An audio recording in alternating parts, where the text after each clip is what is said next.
고양이 목에 방울 달기라는 이야기를 한 번쯤 들어보셨을 겁니다. 고양이의 위협에 시달리던 생쥐들이 모여 회의를 열었는데 한 어린 생쥐가 고양이의 목에 방울을 달면 고양이가 다가오는 것을 미리 알고 피할 수 있을 것이라는 그럴듯한 해결책을 내놓았습니다.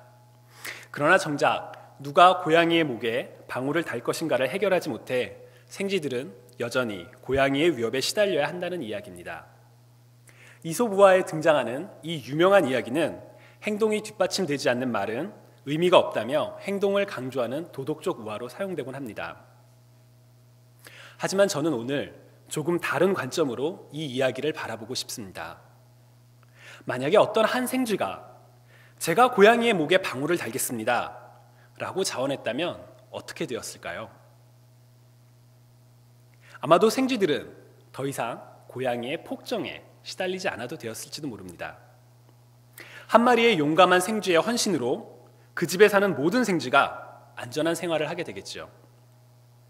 이런 생쥐를 좋아할 사람은 없겠지만 만약 우리 사회에 이런 용감하고 헌신된 사람이 있다면 어떨까요? 단 한 사람의 헌신으로 공동체의 운명이 바뀌고 어쩌면 세상이 바뀔지도 모릅니다. 우리는 남들이 하지 않는 일을 자원해서 그리고 자신을 헌신해서 이런 일들을 하는 사람들의 이야기에 감탄을 하고 이들의 작은 헌신이 세상을 바꾸는 것을 종종 보곤 합니다. 그런데 이런 위대한 사람들의 이야기는 우리와는 거리가 있어 보입니다. 우리는 보통 우리가 세상을 바꿀 수 있는 사람들이라고 생각하지 않습니다. 보통은 잘 생각하지 않습니다. 세상을 바꾸기에는 우리의 능력이 부족하다고 생각할 때가 많고 혹시 그 일에 나는 적합한 사람이 아니야 라고 생각할지도 모릅니다. 어떤 분들께서는 그런 일이 있다면 내가 자원하겠어. 그런데 내가 지금 있는 이곳에서는 마땅히 그런 일이 없어 혹은 무엇을 해야 될지 모르겠어 라고 독백하실지도 모르겠습니다. 우리는 우리가 적합한 사람이 아니라고 생각하거나 아니면 우리가 무엇을 해야 될지 잘 모르는 그 모습이 우리의 현실이라고 생각합니다. 오늘 저는 성경 속의 한 인물을 통해서 하나님이 찾으시는 사람은 과연 어떤 사람인지에 대해 여러분들과 함께 이야기를 나누고 싶습니다. 그 사람은 바로 선지자 이사야입니다. 선지자 이사야는 고대 이스라엘의 대선지자 중에 한 명으로 우상 숭배에 빠진 유다 왕국과 그리고 주변 나라에 대한 하나님의 심판을 선포한 인물입니다. 우시야 왕부터 히스기야 왕까지 무려 4명의 왕의 통치 기간 동안 활동했고 이사야가 선포한 메시지에는 많은 주옥 같은 메시지들이 있어서 어떤 사람들은 이사야를 구약시대의 사도 바울이라고까지 이야기합니다. 우리 기독교인들에게도 이사야의 메시지는 굉장히 많이 친숙합니다. 왜냐하면 이사야의 메시지 중에 많은 부분이 바로 메시아, 우리 예수 그리스도를 가리키고 있기 때문입니다. 예를 들어 이사야 53장을 보면 예수님의 고난에 대해 이사야는 미리 예언을 하고 있습니다. 그가 찔림은 우리의 허물을 인함이요 그가 상함은 우리의 죄악을 인함이라. 그가 징계를 받음으로 우리가 평화를 누리고 그가 채찍에 맞음으로 우리가 나음을 입었도다. 모든 분들이 아마 한 번쯤은 들어보셨을 말씀일 겁니다. 또한 예수님께서도 복음을 선포하실 때 종종 이사야서를 인용하곤 하셨습니다. 오늘 읽은 본문 중에 9절 10절에 있는 너희가 듣기는 들어도 깨닫지 못할 것이요 보기는 보아도 알지 못하리라 하여 이 백성의 마음을 둔하게 하며 그 귀가 막히고 눈이 감기게 하라는 메시지는 바로 예수님께서 비유로 말씀하실 때 인용하신 부분입니다. 이런 이유들로 인해서 우리는 선지자 이사야에 대해서 어느 정도 알고 있고 그를 특별한 선지자라고 생각합니다. 실제로도 이사야는 특별합니다. 왜냐하면 하나님의 모습을 보고도 죽지 않았기 때문입니다.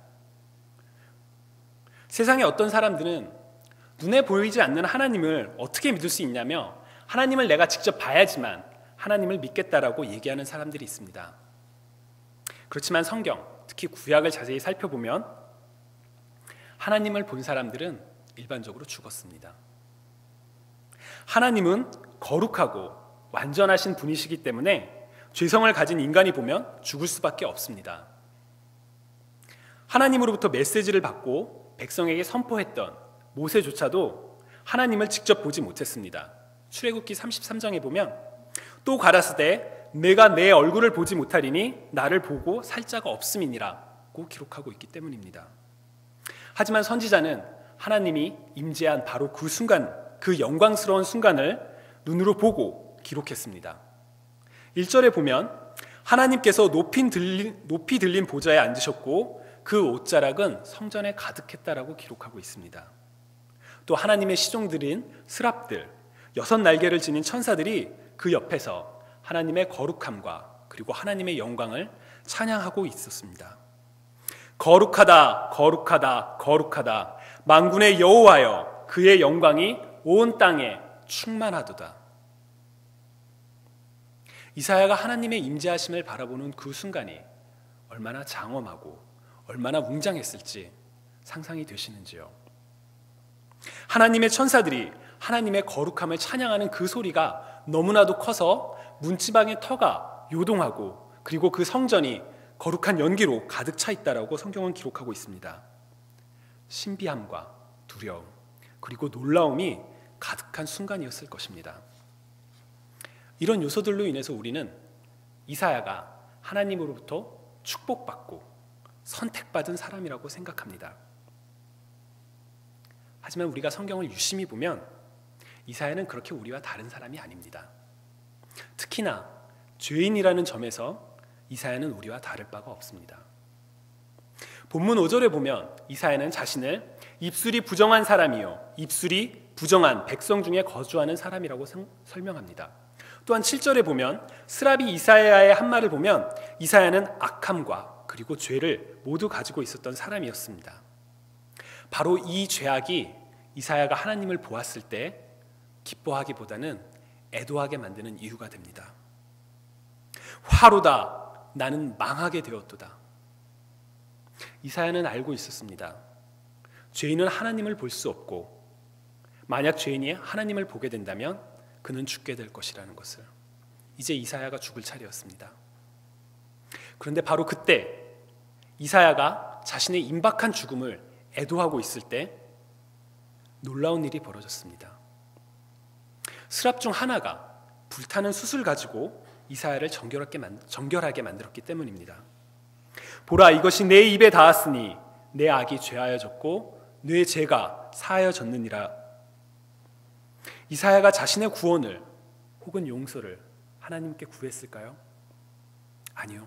성경은 아무것도 기록하고 있지 않습니다. 그는 단지 자신의 임박한 죽음을 애도하고 있었을 뿐입니다. 이사야의 행위와 하나님의 용서와는 직접적인 인과관계가 전혀 없습니다. 우리는 하나님의 은혜 외에는 이사야의 구원을 설명할 방법이 없습니다. 죄인과 하나님의 은혜로 인한 구원, 누구의 이야기일까요? 이사야, 그리고 바로 우리의 이야기입니다. 하나님이 이사야에게 행한 일은 바로 예수 그리스도께서 우리에게 행하신 일과 동일합니다. 우리가 아직 죄인 되었을 때에 주께서 우리를 위하여 죽으심으로 하나님께서 우리에 대한 자기의 사랑을 확증하셨다라고 성경은 말하고 있습니다. 우리가 태어나기 이미 오래전에 이미 그리스도께서 십자가에 달려 죽으셨습니다. 바로 우리들, 죄인들 때문에. 예수 그리스도의 자비로운 희생으로 말미암아 우리가 구원을 받았던 것처럼 하나님의 은혜로 이사야는 정결하게 되었습니다. 하나님의 은혜가 없었다면 이사야는 우리와 똑같은 죽을 수밖에 없는 죄인이었습니다. 하지만 오늘 본문은 이사야가 우리와 다른 점이 있음을 보여줍니다. 그것은 바로 이사야의 자원하는 마음입니다. 8절에 보면 하나님께서 내가 누구를 보내며 누가 우리를 위하여 갈고 하시며 보낼 누군가를 찾고 있습니다. 이사야는 그 목소리를 듣자마자 바로 대답합니다. 주님, 제가 여기 있습니다. 저를 보내소서. 제가 가겠습니다. 라고 답합니다. 이러한 이사야의 모습은 우리가 알고 있는 하나님의 사람에 대한 일반적인 반응과 많이 다릅니다. 아무리 위대한 선지자이고 사사라고 하더라도 하나님의 부름받은 사람들은 종종 하나님의 부르심에 순종하기를 머뭇거립니다. 하나님이 모세를 부르셨을 때 모세가 한 말을 기억하십니까? 내가 누구이길래 바로에게 가겠습니까? 그들이 나를 믿지도 내 말을 듣지도 않을 것입니다. 나는 본래 말에 능치 못한 사람입니다. 용맹한 사사 중 한 명인 기드온은 어땠을까요? 하나님의 천사가 기드온에게 나타나 기드온을 불렀을 때 기드온은 이렇게 말합니다. 내가 무엇으로 이스라엘을 구원하리이까? 보소서, 나의 집은 므낫세 중에 극히 약하고 나는 내 아비 집에서 제일 작은 자니이다. 심지어 어떤 하나님의 사람은 도망갔습니다. 선지자 요나는 하나님의 명령, 니느웨로 가서 복음을 전하라는 하나님의 명령을 거부하고 다시스로 도망갔습니다. 모세, 기드온, 요나, 하나같이 유명한 성경 속 인물들은 이렇게 망설이고 도망가는데 우리는 과연 어떻겠습니까? 여러분은 도망가신 적이 없으신지요? 저는 참 많습니다. 저는 2002년 한 특별한 경험을 통해 하나님의 음성을 들은 적이 있습니다. 절망과 고통에 처한 사람을 위로하라는 메시지였습니다. 그 순간 당연히 네! 라고 대답했습니다. 하지만 구체적으로는 무엇을 해야 할지 직업을 결정하는데 많은 방황의 시간을 보냈습니다. 2006년에 유학을 결심하고 교수님의 추천서를 받기 위해 한 대학원에 입학을 했습니다. 그로부터 5년이 지난 뒤에서야 비로소 저는 원서를 낼 수 있었습니다. 낯선 외국 생활에 대한 두려움, 학자로서 내가 자격이 될까라는 망설임, 가장으로서의 책임감, 많은 부분들이 저로 하여금 유학에 대한 고민과 방황을 하도록 했습니다. 유학을 가려면 보통 영어 시험을 잘 봐야 되는데 영어 시험에 책자를 펴놓기만 해도 한숨이 절로 나왔습니다. 유학이 너무 싫었기 때문이죠. 제대로 유학 준비를 할 수가 없었습니다. 그렇다고 학문의 길을 떠난 것도 아니었습니다. 내 사명이라고 믿는 이 길을 떠나면 왠지 다시스로 가는 요나처럼 폭풍 속에서 물고기 밥이 될 것 같았습니다. 2011년 1월 13일 여전히 저는 입학 원서를 쓰지 못하는 제게 에모리 대학교로부터 한 통의 편지가 왔습니다. 원래 원서 마감이 1월 15일인데 2011년 그 1월에 애틀란타에 폭설이 내렸다고 합니다. 그래서 원서 마감을 2주일 동안 연장한다는 내용이었습니다. 저는 그 편지를 읽는 순간 이것이 하나님께서 내게 보내는 마지막 메시지구나. 내가 만약 여기에도 응답하지 않으면 나는 정말 요나처럼 물고기 밥이 되겠구나라는 두려움 때문에 그때서부터 원서를 준비하기 시작을 했습니다. 원서 마감 몇 시간 전에, 다행히도 한국 시간이 미국 시간보다 좀 느리기 때문에 좀 빠르기 때문에 원서 마감 몇 시간 전에 아슬아슬하게 원서를 낼 수 있었습니다. 그리고 2주일도 채 되지 않아 합격 통지 메일을 받았습니다. 새벽 2시에 메일을 확인하고 아내를 깨워서 혹시나 내가 합격하지 않았는데 합격했다는 편지로 착각하는 건 아닌지 몇 번이고 읽은 뒤에야 비로소 하나님께 감사 기도를 할 수 있었습니다. 제가 만약 일찍 자원했더라면 여러분들을 조금 더 일찍 그리고 다른 모습으로 만나볼 수 있지 않았을까라는 생각이 듭니다. 이런 저이기에 오늘 본문 속 이사야의 대답이 더욱 대단해 보이기만 합니다. 하나님은 이사야에게 강요하지도 않았고 심지어 이사야를 향해 말씀하지도 않으셨습니다. 심지어 이사야는 하나님이 원하시는 것이 무엇인지도 몰랐습니다. 그럼에도 이사야는 자원했습니다. 주님, 제가 여기 있습니다. 저를 보내소서. 하나님이 누군가를 부를 때 보통 사람들은 나는 적합한 사람이 아니야, 나는 능력이 부족해 라고 말할 수 있습니다. 바로 모세나 기드온이 그랬던 것처럼. 하지만 오늘 우리가 읽은 본문은 한 사람의 자격은 하나님 앞에서 그리 중요한 일이 아니라는 것을 보여줍니다. 거룩하신 하나님 앞에 모든 피조물들은 부족한 존재일 뿐입니다. 심지어 하나님의 시종, 천상의 존재라고 할 수 있는 스랍조차 자신의 얼굴들을 그 날개로 가리고 있었다라고 이야기합니다. 왜냐하면 그들조차 하나님의 거룩하고 완전하신 모습을 직접 볼 수 없었기 때문입니다. 한 사람의 과거 그리고 그 죄도 자격에는 영향력을 미치지 못합니다. 이사야의 죄는 죽음으로 이르는 치명적인 죄였지만 하나님께서는 그를 정결케 하셨습니다. 여러분은 여러분 자신들이 죄인이기 때문에 하나님의 부름에 응답하기에는 합당하지 않다라고 생각하실지도 모르겠습니다. 하지만 여러분들은 이미 알고 있습니다. 예수 그리스도께서 우리들의 죄를 위하여, 우리들의 죄를 대속하기 위하여 이미 죽으셨다는 것을. 이사야가 하나님의 은혜로 정결함을 입은 것처럼 우리의 죄도 하나님의 은혜로 이미 씻긴 바 되었습니다. 한 사람의 능력이나 그리고 자격이 혹은 준비됨이 중요하지 않다면 도대체 무엇이 하나님 앞에서 중요할까요? 오늘 본문은 바로 여러분의 마음가짐, 여러분들의 자원하는 마음이라고 이야기를 합니다. 하나님은 전능하신 하나님이시지만 하나님께서 이 땅에 일을 행하실 때 하나님은 우리 사람들을 사용하십니다. 하나님께서는 직접 그 위대하신 힘으로 크고 웅장한 방주, 큰 배를 만들 수도 있었지만 하나님께서는 노아를 부르셨습니다. 하나님은 하나님의 뜻을 이 땅에 행할 때 바로 우리 사람들을 사용하십니다. 저는 우리가 이미 하나님께서 부르신 자리에 서 있다라고 생각합니다. 그 자리가 본인이 계획했던, 계획하지 않았던, 본인이 즐겨하던, 즐겨하지 않던 간에 말입니다. 왜냐하면 잠언에 이르기를 사람이 마음으로 자기의 길을 계획할지라도 그 걸음을 인도하는 자는 여호와시니라고 기록되어 있기 때문입니다. 하지만 우리는 종종 우리가 왜 이 자리에 서 있는지 그 이유를 놓치곤 합니다. 혹은 바로 이 자리에서 무엇을 해야 할지 모를 때가 많습니다. 우리가 무엇을 해야 할지, 무엇이 바로 그 자리에 필요한지 알고 있음에도 불구하고 우리는 자신의 능력을 탓하며 내 일이 아니라고 말할 때도 많습니다. 나는 그 일에 적합한 사람이 아니야. 나는 그 일을 감당할 수 없어라고 말입니다.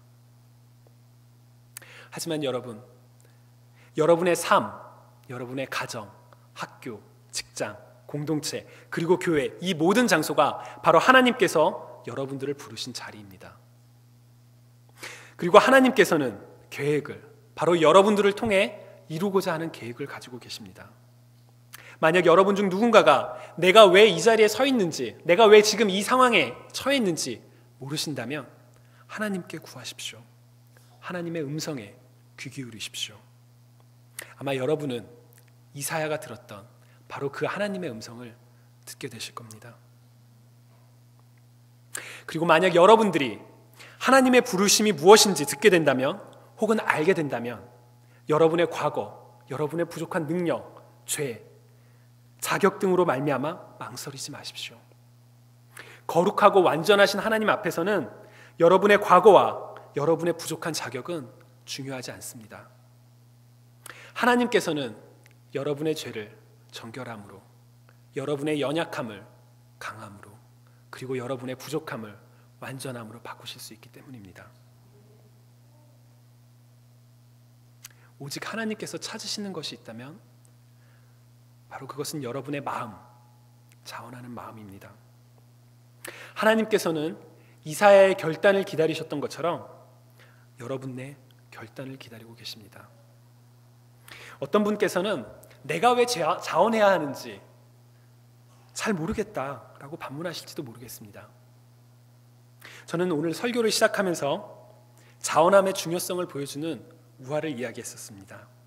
하지만 저는 그 우화보다 이사야에 대해서 주목하고 싶습니다. 왜 이사야는 무슨 일인지도 모른 채 하나님께서 자신을 향해 말하지도 않았는데 자원할 수 있었을까요? 저는 이사야가 자원하기 전에 일어났던 바로 그 일, 그 놀라운 구원의 역사가 중요한 열쇠가 되었다고 생각합니다. 이사야는 하나님으로부터 갚을 수 없는, 형언할 수 없는 은혜를 입었습니다. 거룩한 하나님을 본 이사야에게 남은 것은 죽음뿐이었지만 하나님께서는 이사야의 죄를 정결케 하시고 그에게 삶을 주셨습니다. 그의 죄와 그의 과거를 용서하셨습니다. 이 놀라운 구원의 역사는 이사야에게만 일어난 것이 아닙니다. 바로 오늘날 우리에게 이미 일어난 일입니다. 하나님께서는 여러분을 각자의 자리로 부르셨습니다. 그리고 오늘도 누군가를 찾고 계십니다. 내가 누구를 보냈고 누가 나를 대신하여 갈고 여러분은 그 하나님의 애타는 부르심에 무엇이라고 답하시겠습니까? 같이 기도하시겠습니다.